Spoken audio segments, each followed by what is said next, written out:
In this video, and the one following it, we are going to solve this circuit using the principle of superposition.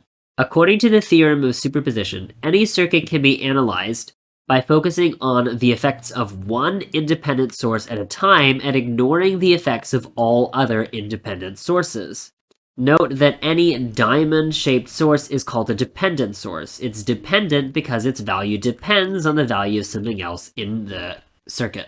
In this video, I'm going to show you how to split this circuit into its two forms, one with the 4 amp circuit and one with a 4 amp current source and one with a 20 volt current source, and in the other videos, I will analyze those circuits one at a time.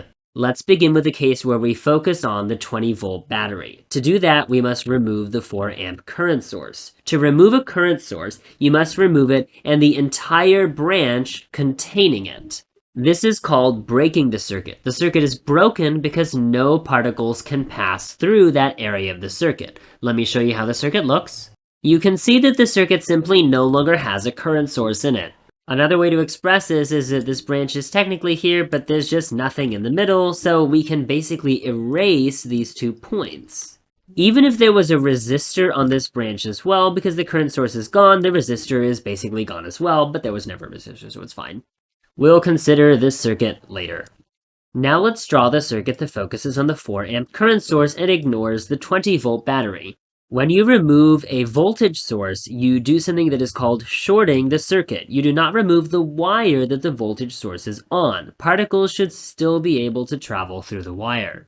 Another reason this is called shorting the circuit is because if a particle has the choice between a bare wire and a resistor, rather than splitting between the 2 paths like it usually does, the particles will always choose to go down the bare wire, because going through the resistor will take effort that the particles do not want to expend. Thus, creating a bare wire in a circuit shorts it. It creates a short path. This short path is metaphorical. Anyway, we'll short the voltage source and give it a straight wire. Observe that in this new circuit, the battery is gone, and in its place is a wire. Thus, we are done redrawing the circuit. Notice that in both of these circuits, the dependent voltage sources remained. When we recombine the effects of these 2 circuits, even the effects of the current on the dependent current sources will still remain. So we are safe to separate these circuits even with the dependent current source.